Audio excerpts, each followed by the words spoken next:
Le Proche-Orient retient donc son souffle. Le cessez-le-feu dans la bande de Gaza doit entrer en vigueur demain matin à 8h30, heure locale. D'après l'Égypte, je vous le disais, Israël s'apprête à libérer plus de 1890 prisonniers palestiniens contre 33 otages. Ces libérations, elles se feront en plusieurs temps. On en parle ce soir avec nos deux invités. Ofer Bronstein, bonsoir et merci beaucoup d'être avec nous.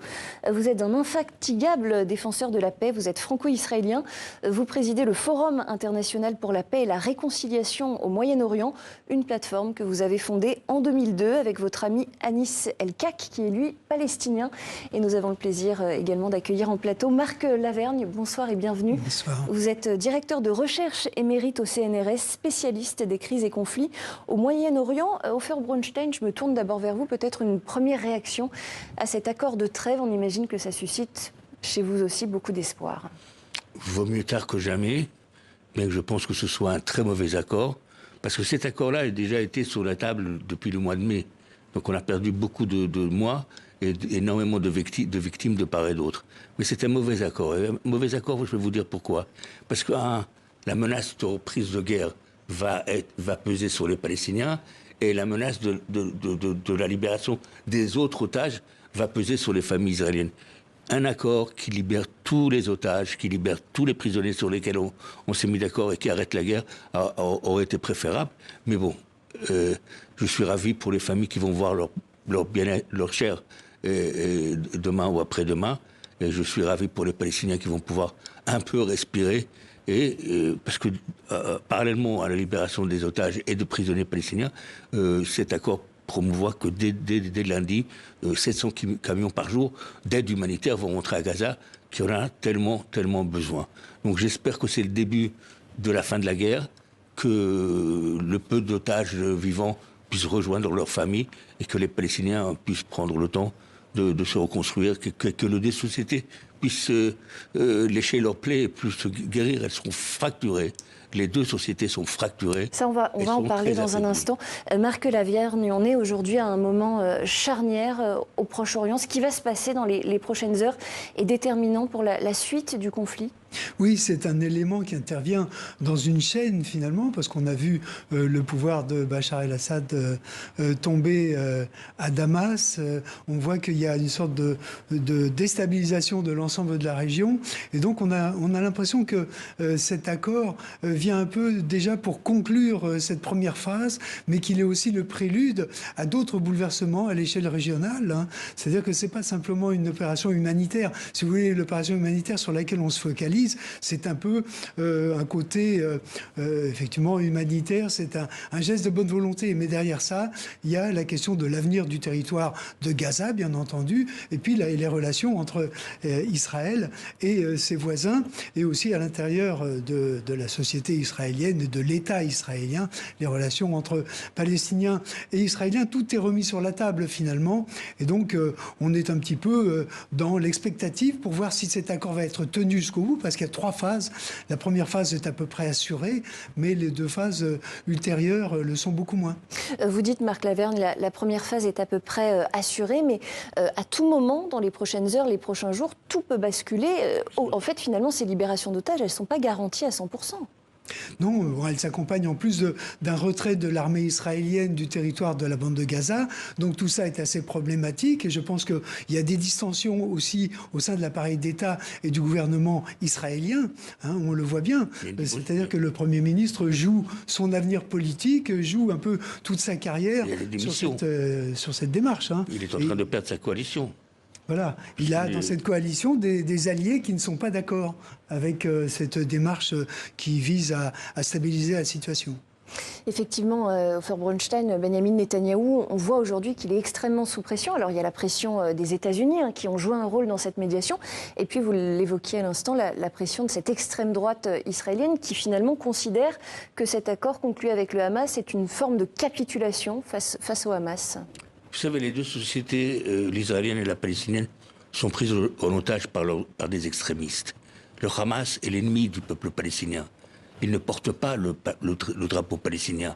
Il porte le drapeau vert Benyamin Netanyahou n'est-il pas aussi l'ennemi du peuple israélien? Benyamin Netanyahou, je ne le dirai pas. Par contre, une partie de sa coalition l'est absolument. Vous savez, celui qui a dit que le Hamas est responsable de ce qui s'est passé, c'est la semaine dernière le président de l'autorité palestinienne lui-même, qui a dit que moi je suis de ceux qui pensent que s'il y avait eu un État palestinien avant le 7 octobre, on n'aurait pas vécu le 7 octobre. Donc on a deux sociétés qui sont prises en otage par des extrémistes. Le Hamas savait très bien, après le 7 octobre, que la réaction d'Israël aurait été celle qu'elle a été, c'est-à-dire terrible, sanglante, catastrophique pour les Palestiniens. Donc je suis ravi, moi, que l'extrême droite fascisante de ce gouvernement ait démissionné. Ça fragilise la coalition de M. Netanyahou, qui pour l'instant peut tenir le coup. Combien de temps, je ne sais pas, mais il a fait un choix, obéir au patron, c'est-à-dire à M. Donald Trump, ou obéir à son extrême droite, ce qu'il a fait jusqu'à maintenant. S'il n'y a pas eu d'accord, s'il n'y a pas eu d'otages libérés jusqu'à maintenant, c'est parce qu'il avait peur de sa coalition et de l'extrême droite qui le poussait à continuer la guerre. Très concrètement, Marc Lavergne, qu'est-ce qu'il a gagné d'une part et perdu d'autre part Benyamin Netanyahou en acceptant de conclure cet accord avec le Hamas? Il agit effectivement sous pression extérieure. Il y a l'élection de Donald Trump qui fait que Donald Trump veut avoir à bon marché, je dirais, un premier succès diplomatique à l'échelle internationale. Et puis après, il y a un rapport de force aussi à l'échelle régionale. Il y a la question de la Syrie qui a changé de gouvernement et de régime. Il y a les pays arabes aussi. Le Qatar a joué un rôle très, très important dans cette négociation, mais l'Égypte est présente aussi, et je pense que les dirigeants de la région veulent calmer le jeu, et donc ça rejoint un peu la volonté américaine aussi de passer à autre chose, et tout ça sur un fond qui est qu'effectivement, il y a cette extrême droite, enfin, M. Ben-Gvir et M. Smotrich, qui poussent au crime, finalement, à quelque chose que la société israélienne, je pense, je parle sous votre comprendre, ne veut pas. Elle ne veut plus de ce qui s'est passé. La grande majorité. Elle ne veut pas non plus du rêve de la disparition, de la transformation de la bande de Gaza en une sorte de Floride, par exemple, on pourrait dire israélienne. Enfin, comme il y a des projets comme ça qui sont d'éradiquer toute la population palestinienne d'Israël et de faire un État entre soi. Et ça n'est plus reçu par une bonne partie de l'opinion israélienne qui considère que c'est un jeu suicidaire en quelque sorte. La majorité. Moi, je voudrais juste ajouter quelque chose qu'on ne sait pas. Oui, il faut remercier le Qatar pour avoir joué le rôle qu'il a joué. Oui, il faut remercier l'Égypte pour ce qu'elle a fait. Bien sûr, les États-Unis, la Turquie ces dernières semaines. Mais il faut aussi remercier la France. La France a joué un rôle capital dans ces négociations. Pas seulement le président français, dès le départ, a fait tout ce qu'il pouvait faire auprès du Qatar, de l'Égypte. Je précise peut-être que vous êtes, pour qu'on resitue votre propos, vous êtes chargé de mission pour le rapprochement israélo-palestinien. Vous avez été mandaté par le président français Emmanuel Macron. Oui, que j'espère m'écoutera.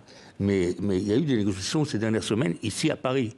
Elles étaient secrètes, mais elles étaient très bénéfiques. Les derniers détails de ces accords-là, c'est à Paris qu'ils ont été conclus. Donc il faut dire à la France et remercier la France pour le rôle qu'elle a joué. Moi, je voudrais parler de la géopolitique de la région. Il y aura au Moyen-Orient et peut-être dans le monde un avant 7 octobre et un après 7 octobre. Pas seulement les deux sociétés israéliennes et palestiniennes sont fragilisées, ce qui va nous permettre, à nous, communauté internationale, d'imposer, d'encourager avec détermination une solution politique. Oui, mais justement, cette solution politique, Ofer Bronstein, c'est l'étape d'après. Marc Lavergne le rappelait. Qui commence demain, madame. Qui commence demain, mais il y a quand même cette première phase du plan, de l'accord de trêve. Il y a la phase 2, il y a la phase 3. Vous ne craignez pas justement que les divisions au sein de la classe politique israélienne, en particulier du côté de l'extrême droite, justement, ne fassent vaciller cet accord de trêve dans sa deuxième ou troisième phase? Vous avez raison. Vous savez ce qui est terrible dans cet accord? C'est que la première phase, qui est une phase de 42 jours, il y aura 3 otages qui vont être libérés chaque semaine. Vous pouvez comprendre la douleur des familles, ne pas savoir qui va être libéré, ne pas savoir qui est vivant, et attendre chaque semaine que 3 soient libérés. C'est terrible. D'un autre côté, pour les Palestiniens, de penser que peut-être que la guerre peut reprendre, c'est aussi une situation terrible. Là, je veux faire confiance à l'administration américaine, je veux faire confiance à la communauté internationale pour ne pas permettre ni aux Israéliens, ni au Hamas de reprendre de la violence et que cette guerre s'arrête. Parce que dans l'accord lui-même, vous parlez on parlait des solutions politiques. Il y a les 3 phases de cet accord. La deuxième et la troisième phase vont commencer à être négociées 15 jours à partir d'aujourd'hui, c'est-à-dire 15 jours à partir de la première phase. Et on parle de la reconstruction de Gaza. La reconstruction de Gaza, c'est qui va prendre le contrôle.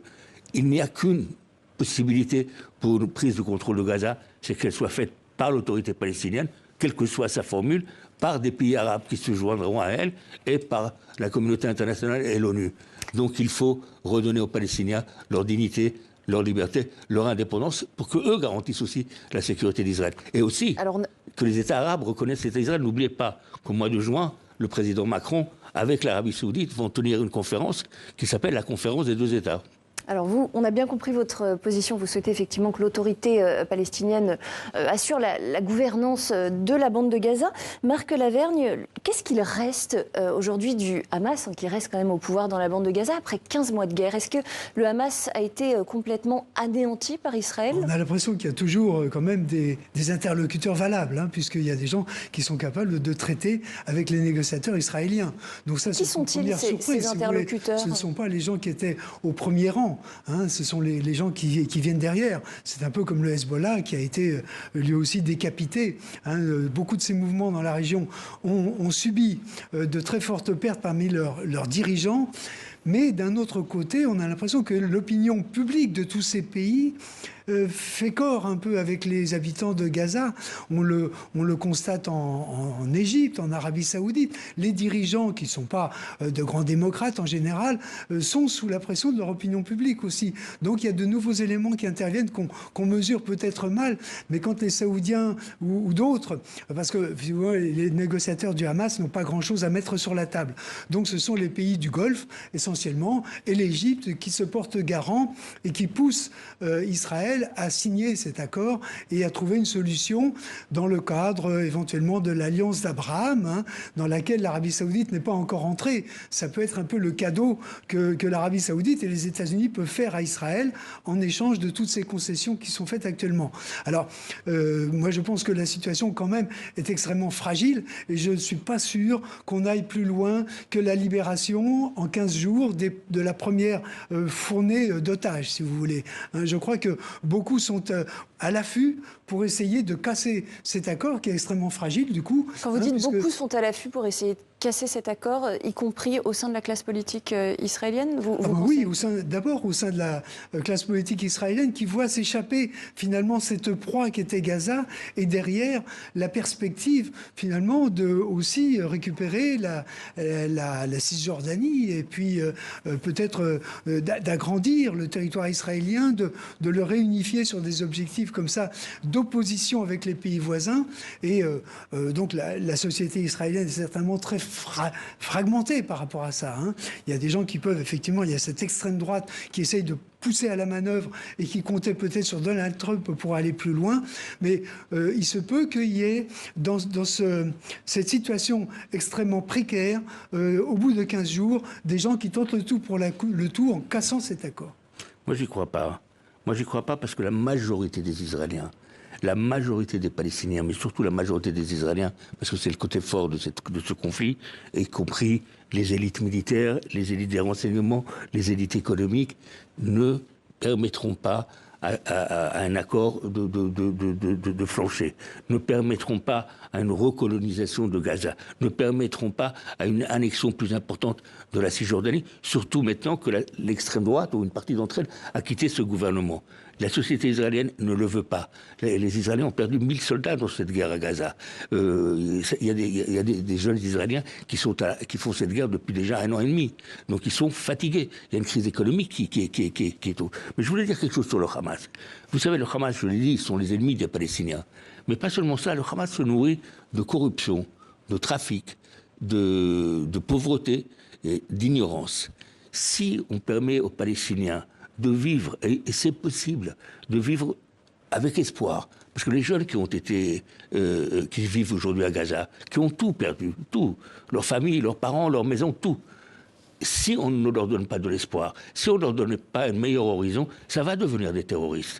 Donc on doit Nous, la communauté internationale, qui à mon avis a failli, on se doit de reconstruire, de redonner espoir aux Palestiniens et de garantir la sécurité de l'État d'Israël. C'est pour le bien-être des deux peuples. Selon vous, et dernière question, Ofer Bronstein, c'est à Israël, aux Israéliens de reconstruire la bande de Gaza? Israël aura un rôle important à jouer, puisque c'est elle qui contrôle les frontières. Mais bien sûr, je sais déjà qu'il y a des initiatives dans le domaine médical de la part de grands hôpitaux israéliens qui veulent faire de l'humanitaire.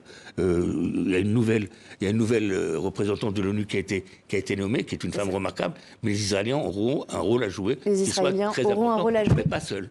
Mais pas seulement. Merci beaucoup, Ofer Bronstein, président du Forum international pour la paix et la réconciliation au Moyen-Orient. Et merci à vous, Marc Lavergne, directeur de recherche émérite au CNRS.